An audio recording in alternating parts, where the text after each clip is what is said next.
On va passer la parole, en attendant Yves Bonnet, puisqu'il est dans le premier panel, à notre ami Naoufel Ibrahim El-Mili, au pupitre s'il veut bien, ou s'il veut rester ici, il a le choix.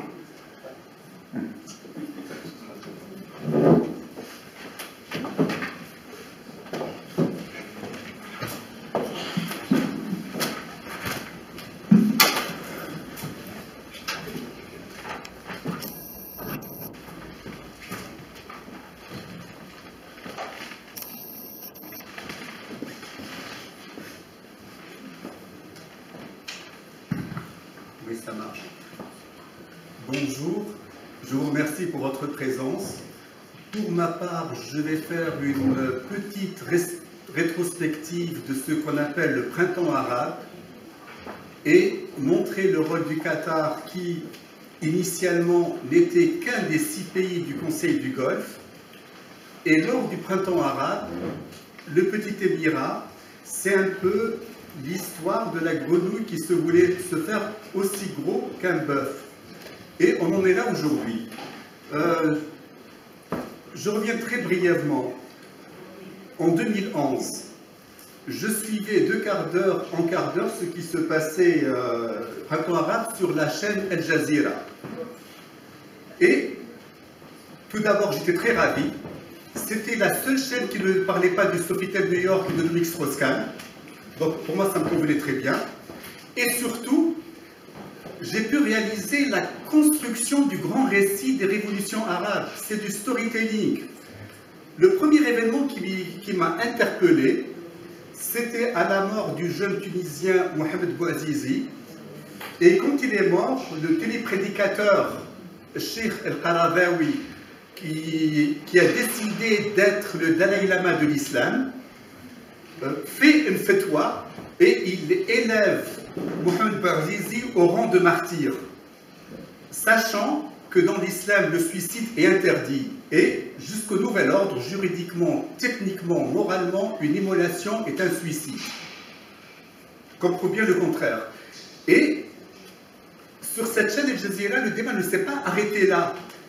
Ils ont poussé beaucoup plus loin.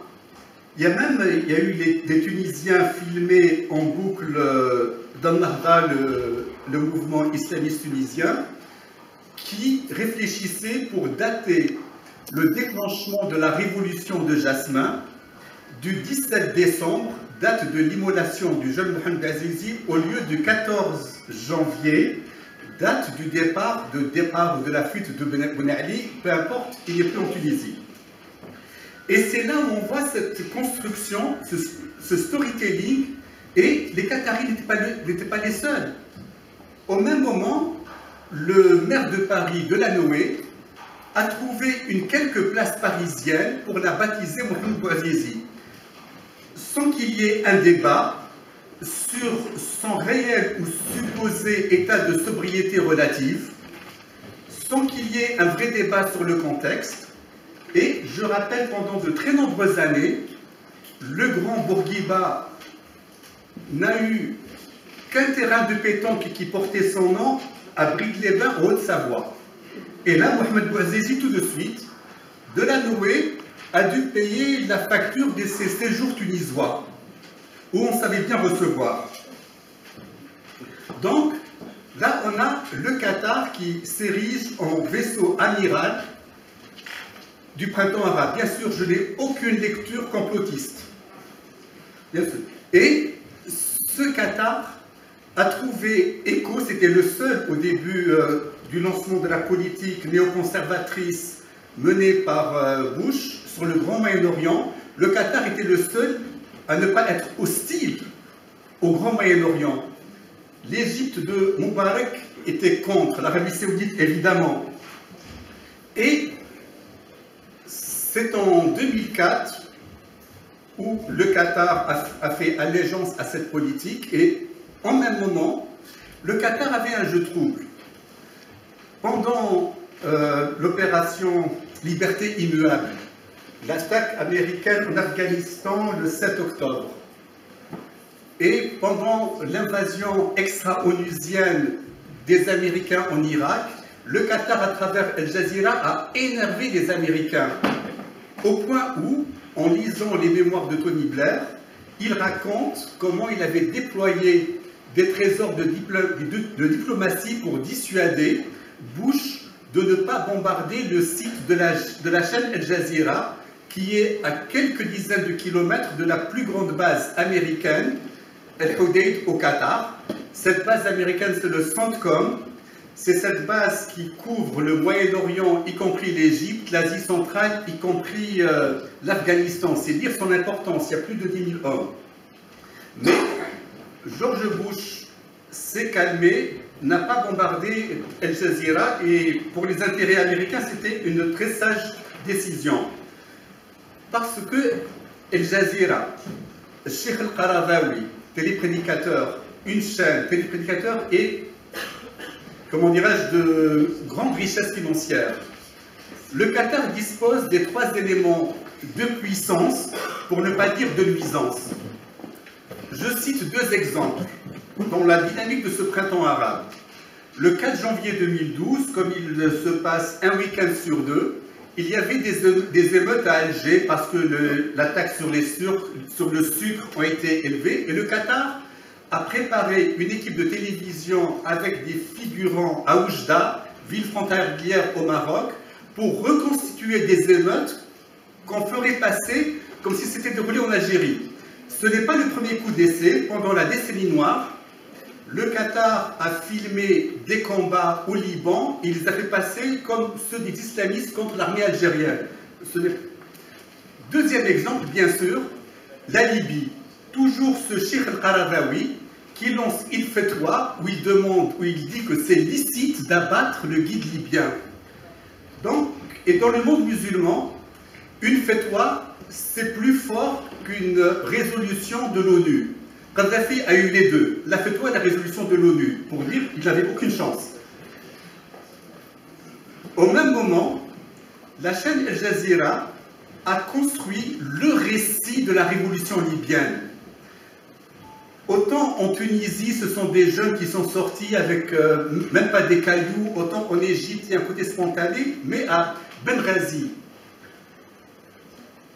24 heures après la dissidence, on sort plusieurs dizaines de milliers de drapeaux du roi Idriss libyen, qui étaient interdits, sachant que les Libyens ne sont pas de grandes couturières.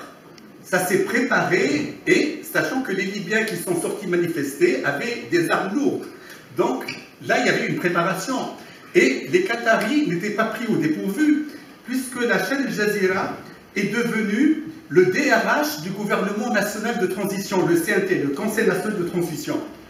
Les porte-paroles, les ministres ont tous été, à un moment donné de leur trajectoire d'exil, employés par Al Jazeera. Et donc, de ce printemps arabe, le Qatar dispose d'un véritable atout. C'est le seul pays qui n'a pas d'agenda national. Il n'a pas d'opposition. La population qatari, c'est 200 000 habitants, c'est moins que les employés de la SNCF. Et les Qataris n'ont pas de revendications sociales politiques. Les seuls moments de colère des Qataris, ce sont les pannes des climatisations. Donc le Qatar n'a pas d'agenda intérieur, il peut se permettre d'avoir des ambitions planétaires. Et tout cela au service du Grand Moyen-Orient, revu et corrigé par Obama. Après Bush, il y a eu Obama, ça c'est la démocratie. Et Obama n'était pas hostile au Grand Moyen-Orient, mais avec une voilure réduite. On exclut les monarchies, et on s'intéresse aux républiques arabes pour les rendre démocratiques. Et c'est comme ça que quand il y a eu la place Tahrir du Caire en mouvement, les 23 jours, Obama a fait 70 points de presse. Donc il suivait ça comme du lait sur le feu. Ce qui change tout. Et dans cette dynamique, le Qatar était d'une manière très virile sur les radars internationaux. Ce n'est pas suffisant. Puisqu'on est en France, la présence qatarienne en France, on l'a trop dit, mais il y a certains éléments qui sont assez méconnus. Quand le Qatar a voulu avoir la Coupe du Monde, avant d'importer des supporters, il fallait acheter un club de foot. Le premier club de foot français auquel les Qataris y avaient pensé, c'était l'Olympique de Marseille. Parce que Marseille, c'est la banlieue nord d'Alger. Le PSG est venu après, c'était the second best choice. Une fois qu'ils ont acheté le PSG, il y avait quelqu'un de la chaîne Bein Sport qui m'a dit que Doha, le siège, leur a demandé de recruter un joueur arabe et musulman. Pour moi, je ne suis pas très sportif. Pour moi, un joueur, il y a une question qui se pose. Il est bon ou il est mauvais? Le fait qu'il soit arabe musulman, parce qu'il y avait l'autre qui était musulman, Zlatan, mais il n'est pas arabe. Ce n'est pas assez. Et sur les sujets sensibles, le père de l'actuel émir a fait sa visite historique, un peu comme Sadet à Jérusalem, toutes choses égales par ailleurs. Il est parti à Gaza pour rencontrer les gens de Hamas. Bien sûr, le président Abbas de l'autorité palestinienne n'a pas été convié. Il va à Gaza en traversant par l'Égypte. À l'époque, l'Égypte était présidée par Morsi, les frères musulmans. Et à Gaza, il fait de l'humanitaire, pourquoi pas. Et à Gaza surtout, il fait un don de 400 millions de dollars. Ce chiffre n'a pas été choisi par hasard. En ce moment-là, 400 millions de dollars, c'était le montant du déficit de l'autorité palestinienne. Il n'y a pas de hasard. Et l'Arabie saoudite qui gère la contestation interne du printemps arabe de ses voisins à Bahreïn, à Oman, le sultanat d'Oman qui sont tellement paisibles, 5 morts dans des émeutes à Oman, c'est comme 500 000 morts au Rwanda, toutes choses égales par ailleurs. Et l'Arabie saoudite commence à faire le rappel des troupes et qu'on appelle ça la torture romaine pour faire face au printemps arabe. Fin juin, début juillet 2012, les retrouvailles entre l'Arabie saoudite et le Qatar. Le prince Bandar prend la tête des services saoudiens et il monte, en plein Ramadan 2012, l'opération Le Volcan de Damas, où l'ultimatum fixé, c'était les 30 jours de Ramadan, El-Assad était fini. Il y a eu des attentats suicides, on a financé des islamistes, et là, le Qatar et l'Arabie saoudite étaient sur la même longueur d'onde. Sur ce plan, il n'y avait aucun problème. Le seul problème, là où ça a un petit peu dégénéré, parenthèse, déjà, entre le Qatar et l'Arabie saoudite, il y a toujours eu une guerre froide. Après la première guerre du Golfe, 1992, le Qatar, qui avait une frontière avec les Émirats arabes unis, se réveille et il se trouve enclavé que par l'Arabie saoudite. Et il y a eu un accrochage frontalier où 3 soldats qataris étaient tués. Je ferme la parenthèse. Et pour la Syrie, ils étaient d'accord. Pas sur tout, mais la même dynamique. Seulement en 2013, le Hezbollah soutient El-Assad. Qui dit Hezbollah dit l'Iran.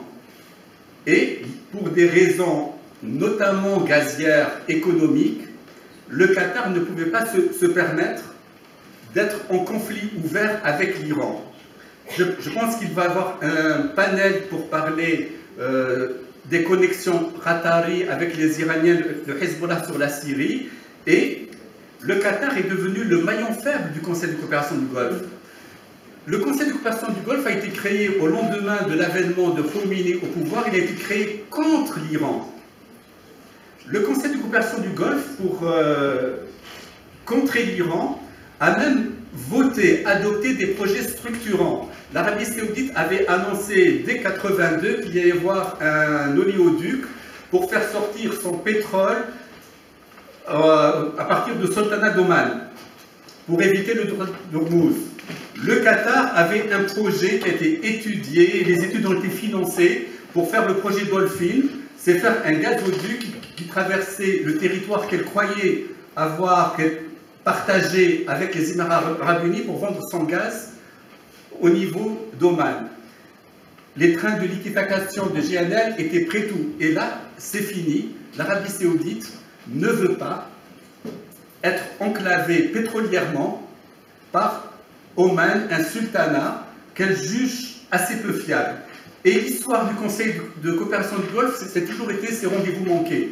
Même pour un passeport commun, ils ne se sont pas entendus sur la couleur du passeport. Les Saoudiens voulaient le vert comme le leur. Le Qatar et Oman ont dit non. La monnaie commune, techniquement, ce n'est pas difficile. Toutes les monnaies des monarchies sont indexées sur le dollar.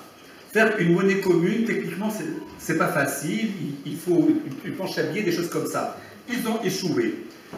Et on se retrouve, le Qatar qui a ce jeu ambigu pour ses intérêts avec l'Iran. Tant qu'Obama était président de la République, les choses allaient bien. Pour Obama, l'Iran allait avoir une centralité. Et les Qataris étaient des gens pragmatiques. Ils savaient que leur région sera sous contrôle des trois puissances régionales non arabes, Israël, la Turquie et l'Iran. Ils ont fait leur choix. Vient Trump, il va en Arabie Saoudite, les Saoudiens font du shopping, je crois que le chiffre c'est de 380 milliards de dollars. Cet armement-là, sachant que les Saoudiens ont toujours eu des armes américaines downgradées, c'est-à-dire dont le rayon d'action ne touche pas Israël. Et là, comme l'ennemi est l'Iran, il faut que le rayon d'action touche l'Iran, donc Israël reste théoriquement à portée. L'idée qui se met en place pour donner une garantie à Israël, c'est dans le commandement de cette coalition golfiote, il y aura des militaires israéliens pour bien montrer, donc c'est cette orientation qui est en train de se jouer. L'Arabie Saoudite a choisi Israël, le Qatar a choisi l'Iran et un peu la Turquie, et dans tout cela, le Conseil de coopération du Golfe ne compte plus. Sa raison d'être, contrecarrer l'Iran, a volé en éclats. Et aujourd'hui, il y a les Saoudiens qui étaient énervés contre Obama, ont signé des contrats d'armement français. Obama est parti, c'est l'américain. Qu'est-ce que ça change? Rien pour les civils yéménites. Jusqu'à ce jour, ils sont bombardés par des bombes françaises, demain ils seront bombardés par des bombes américaines. Le Yémen, on se tait trop sur le Yémen, parce que c'est la seule république, c'est pas une monarchie, il y avait un imam, bon je ne vais pas refaire l'histoire, c'est la seule république de cette région-là. Et là, les Saoudiens sont gênés par une présence de république. Finalement, je crois que la sortie par le haut pour le Qatar, qu'il y ait un coup d'État, ou contre une abdication, on va laisser aux Qataris l'organisation de la Coupe du Monde 2022. Les Qataris peut-être feront-ils concession d'autoriser les canettes de bière autour des stades. Les Saoudiens, c'est plus compliqué parce qu'il y a une rupture des équilibres familiaux. La mise, l'embargo sur le Qatar, la date n'est pas choisie par hasard. Il y a d'abord eu une étincelle, un événement. Au mois de mai, il y a 20 Qataris de la famille royale qui se sont égarés lors d'une partie de chasse en Irak. Et ils ont été libérés, ils ont payé une rançon de 500 millions de dollars. Le paiement de la rançon sur le plan onusien n'est pas pénalisable, mais c'est du financement du terrorisme. Il y a eu cet élément d'ambiance. Et par la suite, donc c'était l'occasion, mais les Saoudiens ont préparé en amont. Au mois d'avril dernier, le roi d'Arabie Saoudite nomme l'un de ses fils ambassadeur à Washington pour bien cadrer les contrats d'armement. Son fils, avant de faire un coup d'État, il est devenu prince héritier, il lui donne le ministère du pétrole et l'Aramco. Et là, les éléments d'équilibre, des équilibres intrafamiliaux sont rompus. Les deux mamelles d'Arabie Saoudite, c'est le pétrole et l'armement, c'est-à-dire la corruption et la corruption, mais on se les partageait. Et là, c'est Sheikh Salman qui centralise tout. Là, il y a une vulnérabilité à terme de la famille saoudienne, comme il y a une vulnérabilité à terme de la famille qatari. Et finalement, la seule inconnue, est-ce que ça va mal se terminer ou est-ce que ça va très mal se terminer dans la région? Voilà.